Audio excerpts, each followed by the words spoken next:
পরশু দিনের সিন একটা ছিল, তো ওখান থেকে একটা ছোট্ট ডায়লগ তোমাদেরকে শোনাচ্ছি। ওটা এখনো টেলিকাস্ট হয়নি, তারপরেও তোমাদেরকে সামনাসামনি লাইভ শুনেই যাচ্ছি। পরশু দিন টেলিকাস্ট মেবি দেখাবে ওটা। বেশ, আপনি যখন এই বাড়ি থেকে চলে যেতে বলছেন আমি চলে যাব, আমি চলে যাচ্ছি ডাক্তারবাবু। আপনি যার সঙ্গে সংসার করতে চান, যার সঙ্গে সুখী থাকতে চান, থাকুন, আমি আর আপনাকে আটকাবো না। না সোনার উপর, তোরা আমার সঙ্গে যাবে না। আজ তোদের মা একা বাড়ি ছাড়বে, আর তোরা তো খুব ভালো করে জানিস তোদের মা তোদেরকে ছেড়ে বেশি দিন থাকতে পারবে না, তাই আমি একাই যাব। আপনার ভালোবাসার মর্যাদা আমি আমার মাথায় তুলে রাখলাম না, আপনি আমাকে আশীর্বাদ করুন। আজ আমি এই বাড়ি থেকে একা হাতে বেরিয়েছি, বেরোবো, আর এক রাত স্বপ্ন নিয়ে বেরোবো, কারণ আমি জানি আমাকে বাঁচতে হবে, আর আমার স্বপ্ন আমি ডাক্তার হব, আমাকে বড় ডাক্তার হতে হবে। আপনি আমাকে আশীর্বাদ করুন। আমি কথা দিচ্ছি আমি আমার মেয়েদের জন্য বাঁচবো, আমি নিজের জন্য বাঁচবো, আর আমাকে বাঁচতেই হবে, আমাকে প্রমাণ করতেই হবে নিজের জন্য। আসছি, ভালো থাকবেন। Thank you so much. এটা আজকে স্বাধীনতার দিনে, স্বাধীনতা দিবস, তো এটা একটা মেয়ের কাছে একটা স্বাধীনভাবে বাঁচা। তো এটা কোথাও গিয়ে আমাকে টাচ করেছে এই কারণ দীপা অনেক কিছু সহ্য করেছে, আর এই চরিত্রটা আমার করতে ভালো লাগে এই কারণেই, কারণ এই মেয়েটা প্রথমে কিন্তু এত প্রতিবাদী ছিল না। তোমরা যেটা ফার্স্ট থেকে দেখে আসছো, প্রতিবাদী তখনই হয়েছে যখন সেই মেয়েটা ধাক্কা খেয়েছে, প্রতিনিয়ত ধাক্কা খেয়েছে, কাটাছেঁড়া হয়েছে, প্রতিনিয়ত মুখ থুবড়ে পড়েছে, আবার সে উঠে দাঁড়িয়েছে। সেই সময় তার পাশে থেকেছে শুধুমাত্র তার বাবা। একদম প্রথমে বলছি, সৎ মা সৎ বোন, উনিও ভালো ছিল না তখন একদম দীপাকে সহ্য করতে পারতো না। সৎ মা, তারপর যে পরিবর্তনটা সেটাও তোমরা খুব ভালোভাবে অ্যাকসেপ্ট করেছো। তোমরা চাইতে যে দীপার সঙ্গে যেটা হচ্ছে অন্যায় হচ্ছে, এটা ভালো হচ্ছে না। তো তারপরে আস্তে আস্তে সব পরে না পরিস্থিতি চাপে করে অনেক কিছু পরিবর্তন হয়। তো এই সিরিয়ালে অনেক কিছু পরিবর্তন হয়েছে, ক্যারেক্টারগুলো অনেক পরিবর্তন হয়েছে, দীপাও আস্তে আস্তে পরিবর্তন হচ্ছে। তো আমি বলবো সময় থাকতে থাকতে যেটার মর্ম কেউ দিতে পারে না, একটা টাইমের পর সেটা হারিয়ে ফেলে সবাই। তো আমি বলবো পরিস্থিতি, সময় সবটাকে ধরে রাখার চেষ্টা করো। ধরে রাখা যায় না আমি জানি, কিন্তু তারপরেও যেটা গুরুত্বপূর্ণ জিনিস সেটার মর্ম দিতে শেখো।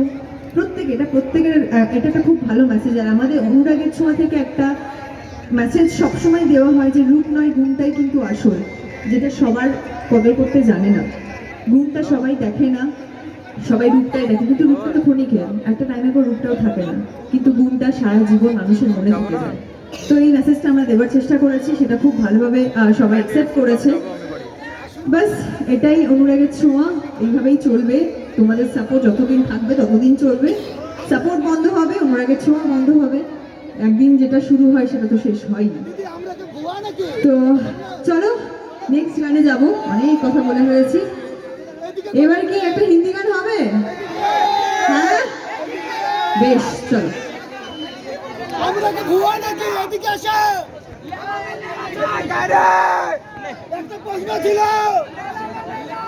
কি হলো?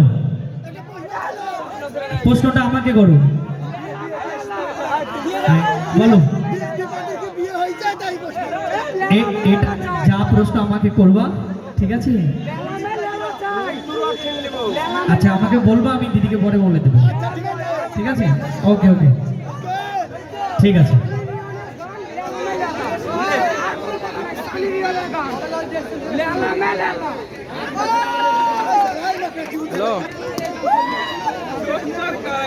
ওকে, আজকে আমি এখানে এসে খুব খুশি হয়েছি। নতুন পাড়া সবুজ সংঘ ক্লাবের অল মেম্বারসদের অসংখ্য ধন্যবাদ আমাকে আমন্ত্রণ জানানোর জন্য। ওনাদের জন্য একটা জোর করে হাতের তালি হয়ে যাক। আর আমি স্পেশালি থ্যাংক ইউ জানাতে চাই রুবাইদা এবং সোহেলদা, ওনাদের জন্য একটা জোর করে হাতের তালি হয়ে যাক।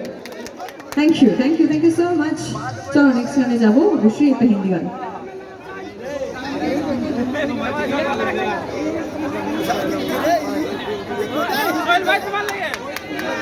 হ্যাঁ কি?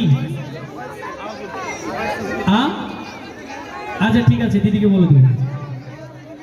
গান হচ্ছে তো,